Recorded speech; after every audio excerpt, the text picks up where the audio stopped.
कोकणातील प्रत्येक अपडेट जाणून घेण्यासाठी आजच माझे कोकणच्या सोशल मीडिया प्लॅटफॉर्मला लाईक, फॉलो आणि सबस्क्राईब. रत्नागिरी शहरात पुन्हा एकदा वन्यप्राण्यांच्या दहशतीनं नागरिक पूर्णपणे धास्तावलेत। MIDC परिसरातील अग्निशमन केंद्राजवळ रात्रीच्या सुमारास गव्यांचा मोठा कळप अचानकपणे दिसून आला। या गव्यांना पाहताच फायर स्टेशनच्या सतर्क कर्मचाऱ्यांनी तातडीनं स्थानिक वन विभागाला याची माहिती दिली। हे गवे शहराच्या मुख्य वस्तीच्या दिशेने येत असल्याचे लक्षात येताच कर्मचाऱ्यांनी प्रसंगावधान राखून त्यांना वेळीच रोखलं।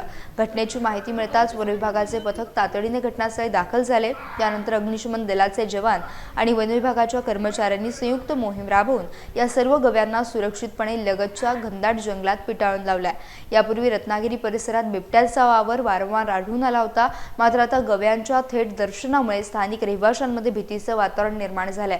रात्रीच्या वेळी बाहेर फिरताना नागरिकांनी विशेष खबरदारी घेण्याचे कळकळीचे आवाहन प्रशासनाकडून करण्यात आले। सुदैवाने या घटनेत कोणतीही जीवितहानी झाली नाही, मात्र गव्यांच्या वाढत्या वावरामुळे वन विभागासमोर आता मोठं आव्हान उभं ठाकलंय।